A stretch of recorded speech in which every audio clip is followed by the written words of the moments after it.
কিয়ামতের আলামত বয়ান করতে গিয়ে আমি তিনটা কথা বলছিলাম যে কিয়ামত তিন প্রকার। কয় প্রকার? তিন প্রকার। কিয়ামতে সুগরা, কিয়ামতে উস্তা, কিয়ামতে কুবরা। কিয়ামতে সুগরা হইল ছোট কিয়ামত, যেদিন যার মৌত হয়ে গেল ওই দিন তার কিয়ামত শুরু। কিয়ামতের উস্তা হলো যে জনগোষ্ঠীর কিয়ামত, যে আল্লাহ জনগোষ্ঠীকে ধ্বংস করে দেন, একটা জাতিকে ধ্বংস করে দেন, অর্থাৎ একটা দেশকে ধ্বংস করে দেন। কখন? যখন মানুষ রবের নাফরমানি করতে করতে করতে করতে সীমালঙ্ঘন করে ফেলে, তো তখন আল্লাহ পাক রব্বুল আলামিন ওই জনগোষ্ঠীকে ধ্বংস করে দেন। এটা হলো কিয়ামতে সুগরা বা উস্তা। আর কিয়ামতে কুবরা হইল গোটা দুনিয়া ধ্বংস হবে। আল্লাহ পাক রব্বুল আলামিন কিয়ামতে কুবরা ঘটাইবার আগে দুনিয়ার মধ্যে ইতিহাসের পাতায় কিয়ামতে উস্তা ঘটাইছেন, অর্থাৎ জাতিগোষ্ঠীর ধ্বংস দেখাইছেন আল্লাহ। কেন দেখাইলেন? এটা দেখাইয়া আল্লাহ বুঝাইতে চান যে দুনিয়া আমি যে ধ্বংস করতে পারবো এতে কোনো সন্দেহ নেই। অনেকে ভাবতে পারে যে এত বড় দুনিয়া কেমনে ধ্বংস হইব, আসমান এত শক্তিশালী, জমিন এত শক্তিশালী, এত বড় বড় শক্তিশালী জিনিস তৈরি করা, এটা আবার ধ্বংস হবে কেমনে? তো ইতিহাসের পাতায় আল্লাহ ধ্বংসত্বের কিছু জিনিস ঘটাইছেন। এইটা আল্লাহ নবীকে বয়ান করে জানাইছেন, নবী আপনি গোটা দুনিয়াওয়ালাকে জানান, ওয়াইলা আদিন আখাহুম হুদা, আদ জাতির নিকটে তাদের ভাই হুদ আলাইহিস সালামকে পাঠাইছিলাম, তারা তাদের নবীকে মানে নাই। ওয়াইলা সামুদ আখাহুম সলিহা, সামুদ জাতির নিকটে তাদের ভাই সালেহ আলাইহিস সালামকে পাঠাইছিলাম, তারা মানে নাই। নুহু আলাইহিস সালামের জাতির কাছে নুহু পয়গম্বরকে পাঠাইছিলাম, তারা মানে নাই। লুত আলাইহিস সালামের জাতির কাছে লুত আলাইহিস সালামকে পাঠাইছিলাম, তারা মানে নাই। নবী ফেরাউনের জামানায় আমি মুসা আলাইহিস সালামকে পাঠাইছিলাম, তারা মানে নাই। ইব্রাহিম আলাইহিস সালাম নমরুদের জামানায় ইব্রাহিম আলাইহিস সালামকে পাঠাইছেন, ইব্রাহিম আলাইহিস সালামকে পাঠাই নাই। আল্লাহ বলেন প্রত্যেকটা জাতিকে আমি ধ্বংস করে দিছি, শুধু একমাত্র আমার রবের পাঠানো প্রেরিত রসূল মানে নাই নবীদেরকে, এবং সীমালঙ্ঘন করার কারণে আল্লাহ তাদেরকে ধ্বংস করে দিয়েছেন। বলে কেমনে ধ্বংস করছেন? ধ্বংসের নমুনাও আল্লাহ বয়ান করছেন। কি ধ্বংসের নমুনাও আল্লাহ বয়ান করছেন। আপনি মনে করবেন না যে আল্লাহ শুধু বলছেন যে ধ্বংস করে দিছি, এইখানেই আল্লাহ ক্ষান্ত না। আল্লাহ বলেন আমি ধ্বংসের নমুনাও বয়ান করছি। আল্লাহ বলেন সামুদ জাতিকে আমি আল্লাহ পাক রব্বুল আলামিন বিকট আওয়াজের মাধ্যমে ধ্বংস করে দিচ্ছি। কিসের মাধ্যমে? আপনি কতটুকু আওয়াজ দিতে পারবেন আপনার গানে? কতটুকু আওয়াজ? ট্রেনের সামনে যে একটা সারে, ট্রেন সারার আগে একটা আওয়াজ যে দেয়, এটার সামনে কান লাগিয়ে রাখতে পারবেন? আচ্ছা, ট্রেনের আওয়াজ তো কমই, জাহাজেরটা দেখবেন আরও ভয়ঙ্কর আওয়াজ। এরা যে আওয়াজ দেয় ওইটার সামনে কান লাগিয়ে রাখতে পারবেন? কান মান ফেটে যাবে না? মগজের তারমার ছিঁড়ে যাবে। তো আল্লাহ বলেন নবী সামুদ জাতিকে আমি আল্লাহ পাক রব্বুল আলামিন কি দিয়ে ধ্বংস করলাম? আমি আল্লাহ পাক রব্বুল আলামিন আওয়াজের মাধ্যমে ধ্বংস করে দিলাম। খেয়াল করেন, কথাগুলো খুবই গুরুত্বপূর্ণ। ওই যে তিনটা কথা, কিয়ামতে কুবরা, কিয়ামতে উস্তা, কিয়ামতে সুগরা। মানুষ যেদিন মরবে এই দিন তার কিয়ামত। আর জনগোষ্ঠীর কিয়ামত যখন রবের সীমালঙ্ঘন করে। আল্লাহ বলেন ওয়াইলা আদিন আখাহুম হুদা, আদ জাতির নিকটে তাদের ভাই হুদা আলাইহিস সালামকে নবী বানায় আল্লাহ পাঠাইছেন। কিন্তু আদ জাতি কি করছে? আদ জাতি কইতো যে না, আমার আল্লাহ আদেরকে বানাইছিলেন বড় শক্তিশালী ওয়ালা করে, বিশাল সুটাম দেহের অধিকারী ছিল, এবং তারা এত শক্তিশালী ছিল যে পাহাড় কাইটা ঘরবাড়ি বানাইতে পারত। এত শক্তিশালী আল্লাহ আদ জাতিকে বানাইছেন। এই আদ জাতি একটা পর্যায়ে গর্ব করতে করতে, বড়াই করতে করতে গিয়ে বলতেছে যে আমাদেরকে ধ্বংস করার মতো কোনো শক্তি দুনিয়ার মধ্যে নাই। এই আদ জাতি কি বলছে? আপনি আমি তো দুর্বল, আপনি আমি আদ জাতির কাছে হাঁটুর নিচে পড়ে থাকার মতো। মানে তাদের যে বডি স্ট্রাকচার এত বিশাল দানবের মতো, আল্লাহ এত শক্তিশালী করে বানাইছেন আদ জাতিকে যে তারা পাহাড়, বড় বড় পাহাড় হাত দিয়ে উঠাই ফেলতো। এত শক্তিশালী করে বানাইছেন আদ জাতিকে। এই আদ জাতি একটা পর্যায়ে বলে আমাদেরকে ধ্বংস করার মতো কি নাই, কোনো শক্তি নাই। আল্লাহ বলেন নবী গোটা দুনিয়াওয়ালাকে জানান ওয়াম্মা আদুন ফাউলিকু বিরিহিন সারসারিন আতিয়া। আল্লাহ বলেন তাদেরকে ভয়ঙ্কর শক্তি আমি দিছিলাম, কিন্তু তারা এত গরিমার, এত ক্ষমতা দেখাইছে, এত পাওয়ার দেখাইছে। আল্লাহ বলেন ওয়াম্মা আদুন ফাউলিকু বিরিহিন সারসারিন আতিয়া সাখখারহা আলাইহিম সাবআ লায়ালি ওয়া সামানিয়াতা আইয়াম। নবী, আমি 7 দিন 7 রাত 8 দিনের মধ্যে এই আদ জাতিকে ধ্বংস করে দিছি। কি করছে, কেনই বা ধ্বংস করে দিছে, এ কথাও আল্লাহ পাক রব্বুল আলামিন গোটা দুনিয়াওয়ালাকে জানাইছেন। রব যে ধ্বংস করে দিয়েছেন, নবীকে বয়ান করে শুনাইতে গিয়ে আল্লাহ বলেন, নবী, আদ জাতিকে যে ধ্বংস করলাম, সামুদ জাতিকে যে আমি আল্লাহ ধ্বংস করলাম, নূহুর জাতিকে যে আমি আল্লাহ ধ্বংস করলাম, নূহুর জাতিকেও আল্লাহ ধ্বংস করে দিয়েছেন। লূত আলাইহিস সালামের জাতিকেও আল্লাহ ধ্বংস করে দিয়েছেন। কেমনে ধ্বংস করছেন? লূত আলাইহিস সালামের জমিনকে আল্লাহ জিব্রাইলের মাধ্যমে হাত দিয়ে উঠাইছেন, উঠাইয়া একটা আছাড় মারছে উল্টা করে। কি করছে? একটা আছাড় মারছে। এখন পর্যন্ত ওই এলাকায় যারা যায় কল্পনাও করতে পারে না এখানে কোনো কালে মানুষ বসবাস করত। এরকম পরিস্থিতি এখনো বানায় রাখছেন আল্লাহ। রবের নিদর্শন, রব এভাবে ধ্বংস করে দিচ্ছেন। আল্লাহ বলেন, তোমার আমার ক্ষমতার সম্পর্কে তোমার ধারণা নাই। গোটা দুনিয়া আমি ডুবাই দিছি। কি করছি? গোটা দুনিয়া আমি ডুবাই দিছি একটা জাহাজের মধ্যে। কিছু মুসলমান, মুষ্টিময় কিছু মুসলমান নূহ নবীর সাথে রাইখা গোটা দুনিয়া আমি তলায় ফেলছি। যারা আমার পাঠানো নবীকে মানে নাই, আমার কথার সীমালঙ্ঘন করছে, আমি এদেরকে ডুবাইয়া মারছি। মারছি কি মারছে? হ্যাঁ, মারছে। আল্লাহ বলেন গোটা দুনিয়া, একটু কল্পনা করেন তো, গোটা দুনিয়া পানিতে ডুবে আছে, মুষ্টিময় কিছু ইমানদার একটা জাহাজের মধ্যে, আর সব পানির নিচে। একটু ভাবেন আল্লাহ কেমনে ধ্বংস করছে। একটু চিন্তা করেন, গোটা বাংলাদেশ জিবরিল আমিন তার হাতের মধ্যে নিয়ে গেছে। আপনি সেই লূত আলাইহিস সালামের বংশকে উঠাইয়া আসামের ধ্বংস করে দিচ্ছে। কি দোষ তাদের? ফেরাউনের কি দোষ? নমরুদের কি দোষ? লূত আলাইহিস সালামের জাতির কি দোষ? সামুদ জাতির কি দোষ? নূহ নবী আলাইহিস সালামের বংশের কি দোষ? আদ জাতির বংশের কি দোষ? কি দোষ সেটাও আল্লাহ বয়ান করছেন।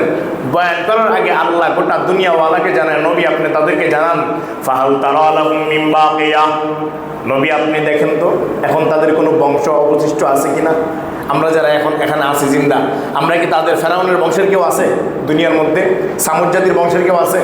লূত আলাইহিস সালামের আছে কেউ? নাই। কেন? আল্লাহ এভাবে ধ্বংস করছেন যে তাদের নসলের এক জাররা বিন্দু পরিমাণ কেউ নাই, সবগুলারে মিটাইয়া ফেলাইছে। সবগুলাই মুষ্টিময় কিছু মুসলমানদেরকে রেখা, মুষ্টিময় কিছু মুমিন মুসলমানদেরকে রেখা সবগুলাকে আল্লাহ ধ্বংস করে দিছে।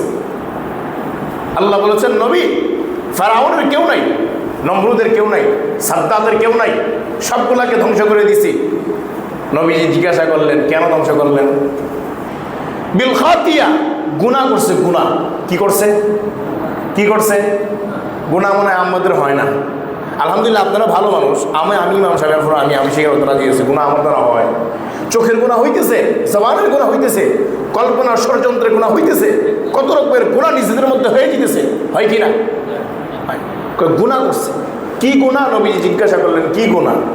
আল্লাহ বলেন শুনেন, ফাআসাউ রাসূলা রাব্বাহুম ফাআখাযাহুম আখাযাতার রাবিয়া। কি গুনাহ করছে? ফাআসাউ রাসূলা রাব্বাহুম, তারা আমার পাঠানো রসুলদেরকে অস্বীকার করছে। নবী আয়েশা বলছেন এক আল্লাহর ইবাদত করো, শুনে নাই জান্নাতের রাস্তা এইটা, জাহান্নামের রাস্তা এইটা, শুনে নাই এটা সত্যের পথ, এটা বেঠিক পথ, শুনে নাই এটা সিরাতে মুস্তাকিমের পথ, এটা অসৎ পথ, শুনে নাই ওইখানে গেলে গুনাহ হবে, যায়ও না, শুনে নাই এখানে আসলে নেক হবে, আসে নাই, শুনে নাই কোনটা সত্য কোনটা মিথ্যা, কোনটা ফাসাদ কোনটা ভালো, কোনটা জুলুম আর কোনটা ইনসাফ, মানে নাই, শুনে নাই, আমল করে নাই। দিন শেষে কি হয়ে গেল? ধ্বংস হয়ে গেছে। আল্লাহ বলেন ফাআসাউ রাসূলা রাব্বাহুম, তারা আমার রসুলদেরকে অস্বীকার করছে। বনি ইসরাইলের মধ্যে ইতিহাসের মধ্যে পাওয়া যায়, যে লোক নবী দাবি করছে, আল্লাহর পাঠানো রসুল আসছে, এরকম 5000 নবীদেরকে তারা জীবিত জবাই করে ফেলছে।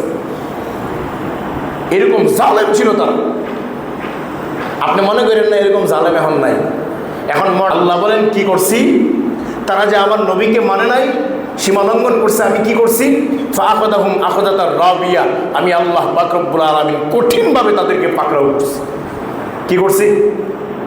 কঠিনভাবে পাকড়াও করছি।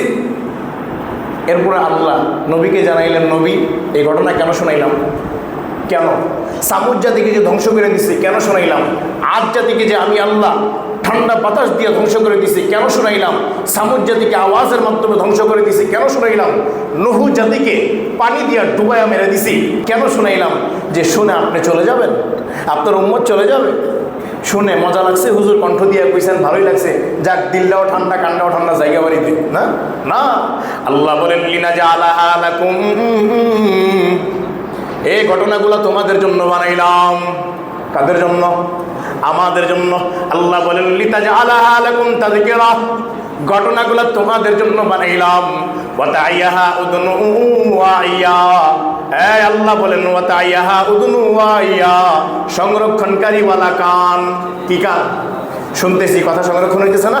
আল্লাহ বলেন সংরক্ষণকারী ওয়ালা কান, সংরক্ষণ কর, ঘটনাগুলো সংরক্ষণ করো, ঘটনাগুলো সংরক্ষণ করো। শুই না মজা লাগছে যে বাগান না, ইব্রত হাসিল করবা, এখান থেকে তরবিয়ত হাসিল করবা। কারণ এখান থেকে যদি ইব্রত হাসিল না করি, তাহলে ইব্রত হাসিল করতে করবো যে গোটা দুনিয়া আল্লাহ ধ্বংস করে দেওয়ার ক্ষমতা রাখেন। রাখেন কিনা? কথা কয় না, রাখেন কিনা? আল্লাহ বলেন লিনাজআলাহা লাকুম তাযকিরাতাও ওয়া তাইয়াহা উযুনু ওয়াইয়া, মানুষ আমি আল্লাহ পাক রব্বুল আলামিন এই ঘটনাগুলো তোমাদের জন্য উপদেশ বানাইলাম। একটু চিন্তা কইরো, একটু চিন্তা কইরো, এই ঘটনাগুলো তোমাদের জন্য বানাইছি। কেমনে আল্লাহ গোটা দুনিয়া পানিতে ডুবাই দিয়েছেন, কেমনে জমিন উল্টায় দিয়েছেন, কেমনে ঠান্ডা বাতাস দিয়ে আল্লাহ ধ্বংস করছেন, কেমনে আওয়াজের মাধ্যমে ধ্বংস করছেন। একটু ফিকির কইরো, একটু চিন্তা কইরো। রবের শক্তি কত পাওয়ারফুল হইতে পারে জিজ্ঞাসা করতে মন চায়। সেই আল্লাহ কি নাই? পুরান হয়ে গেছে, দুর্বল হয়ে গেছে, পরিবর্তন হয়ে গেছে, কোনো সুযোগ আছে এটা? হ্যাঁ, আল্লাহ বলেন সেই আল্লাহ কিন্তু আমি এখনো আছি। এখন যারা মাঝে মাঝে পরকাল নিয়ে চিন্তিত, আখেরাত নিয়ে চিন্তিত, কি চিন্তার সিস্টেম কি? যে আসলে কিয়ামত হবে কি না। আবার সংশয়বাদী নাও হইলেও হইতে পারে। আবার কেউ কেউ তো বলেই ফেলে কিয়ামত বলতে কিচ্ছু নাই, বলে ফেলে। অথচ কোরআনে আল্লাহ পাক রব্বুল আলামিন সরাসরি বয়ান করতেছেন যে মানুষ, যে তোমাদেরকে কেন আদ জাতিকে ধ্বংস করে দেখাইলাম, সামুদ জাতিকে কেন ধ্বংস করে দেখাইলাম, দেখায় বুঝাইতে চাই। ওয়াইদা আরাদা শাইআন আইয়াকুলা লাহু কুন ফায়াকুন, এই দুইটি চারটা জাতিরে আমি ধ্বংস করে দেখাইছি। এটা তোমাদের জন্য শিক্ষণীয় ঘটনা। লিনাজআলাহা লাকুম তাযকিরা, তোমাদের জন্য শিক্ষণীয় ঘটনা এগুলো। এখান থেকে শিক্ষা হাসিল করো। কিয়ামত হবে, এতে কোনো সন্দেহ নাই। কিয়ামত হবে কি নাই, কোনো সন্দেহ নাই, কিয়ামত যে হবে। কিন্তু এর প্রমাণ হিসাবে আল্লাহ কি দিলেন? যে আগের ইতিহাস দেখো, আমি এদেরকে ধ্বংস করছি। কি করছি? আমি এদেরকে ধ্বংস করছি। তাইয়াহা উযুনু ওয়াইয়া, কান দিয়া শুনছেন, সংরক্ষণ করেন। যেটা আমি শুনলাম এ ব্যাপারে আমার ফিকির হওয়া দরকার। এ জাতির আল্লাহ এভাবে ধ্বংস করে দিছে, তাইলে আমার পরিবর্তন আসা দরকার। আল্লাহ গোটা দুনিয়া ধ্বংস করবেন, 1 কোটিবার সত্য, এতে কোনো সন্দেহ নাই দুনিয়া যে আল্লাহ ধ্বংস করবেন। এখন আসেন, যে আলোচনা চলতেছিল গত শুক্রবারে, ধারাবাহিক আলোচনা, কিয়ামতের আলামত বয়ান করছিলাম, মনে আছে?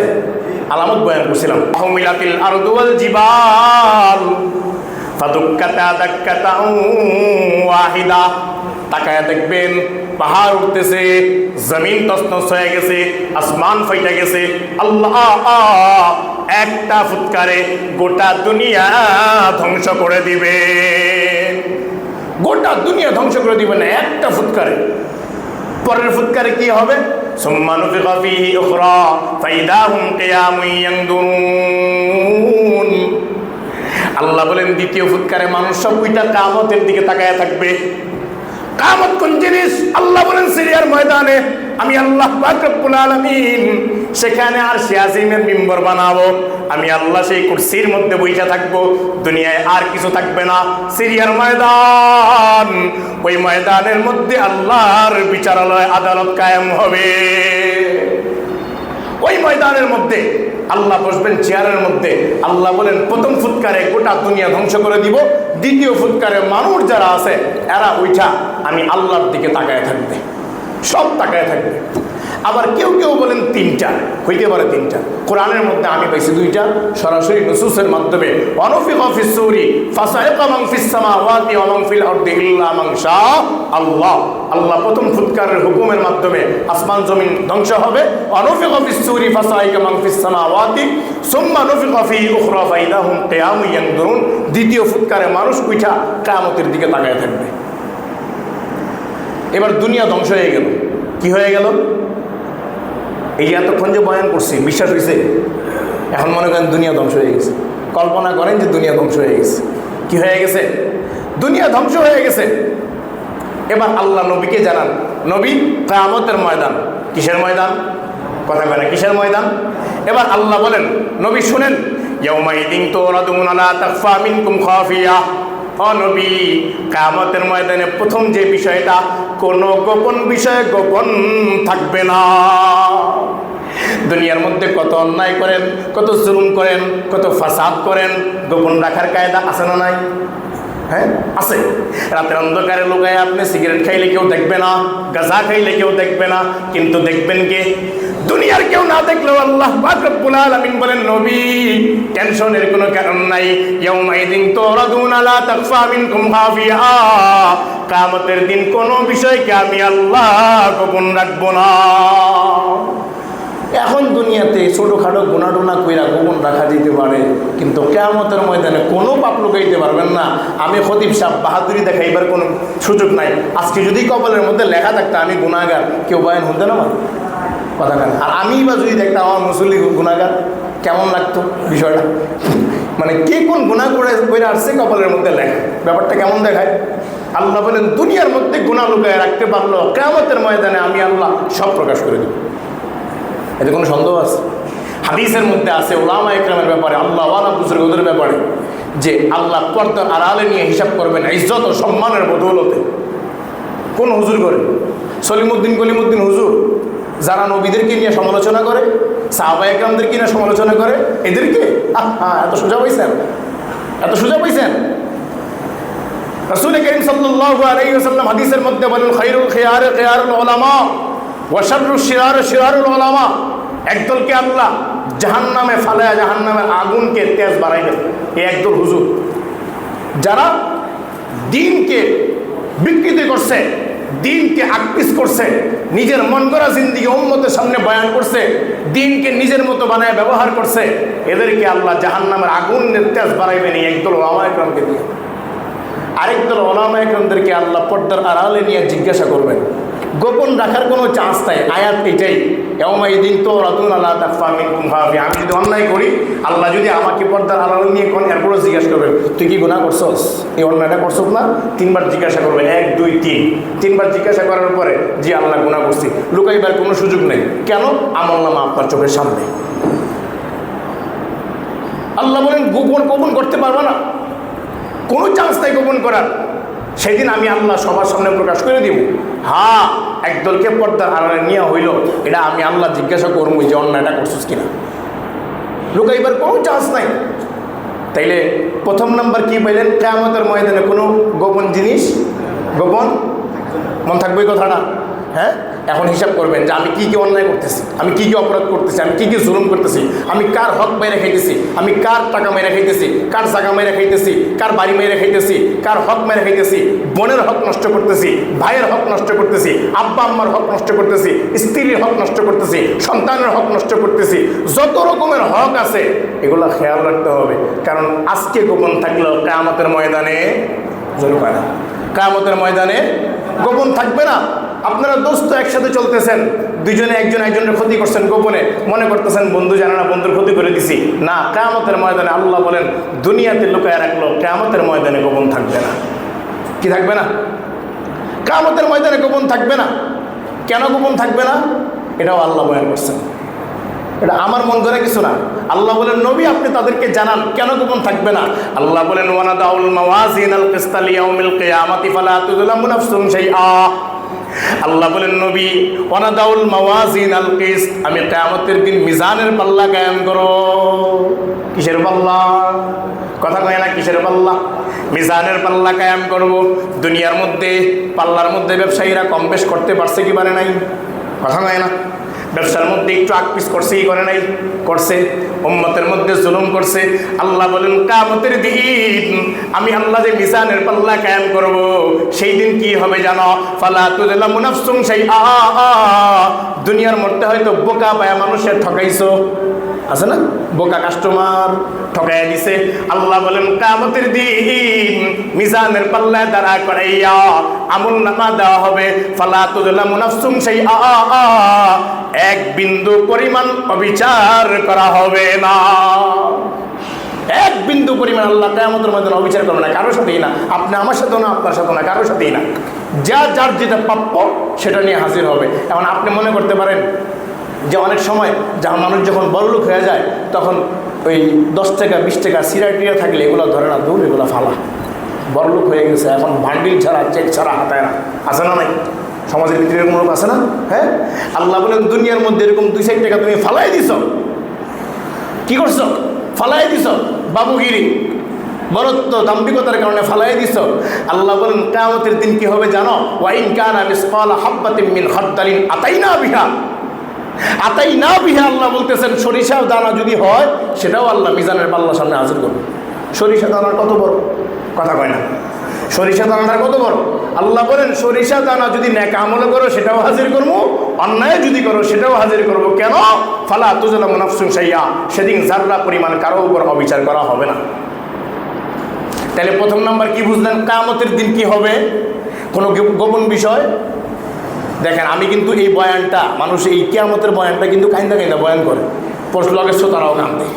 আমি দেখছি বহুত বক্তারা দেখছি এরকম কাইন্দা কাইন্দা বয়ান করে, শ্রোতাও কান্দে।